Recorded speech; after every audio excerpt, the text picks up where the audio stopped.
কি বলতেছো মা, বাপের বাড়ি পাঠাই দেবো? আচ্ছা ঠিক আছে, আমি দেখি কি করা যায়।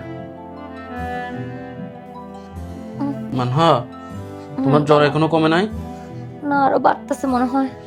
আচ্ছা, আমি তো আম্মাকে বলছিলাম যে রান্না বান্নাগুলো করে ফেলতে। আম্মা বলতেছে যে তোমাকে তোমাদের বাপের বাড়িতে দিয়ে আসতে, ওখানে নাকি তোমার সেবা যত্ন ভালো হবে। আম্মা ঠিকই বলছে, তাহলে তুমি একটা কাজ করো, কয়টা দিনের জন্য আমাকে আমার বাবার বাড়িতে দিয়ে আসো। আর শুনো, ওইখানে আমার কিছু জামা কাপড় আছে, তুমি একটু আমার ব্যাগটা গুছিয়ে দাও।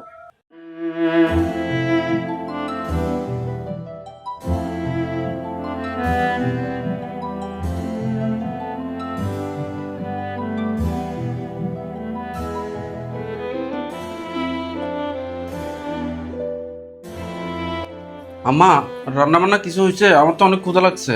রান্না বান্না করা কি এত সহজ? আর তোর বোর কি হলো? গেল যেতে 1 সপ্তাহ হলো, এখনো তো আসার নাম গন্ধ নাই।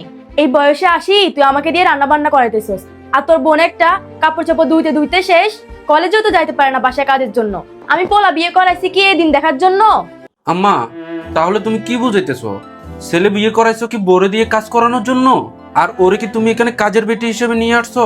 আর একটা কথা মা, আমাদের অসুখ হলে ঘরের বউ হিসেবে ও সবার খেয়াল রাখে। আর ঘরের বউর অসুখ হইলে ওরে কেন বাপের বাড়ি পাঠাই দিতে হবে?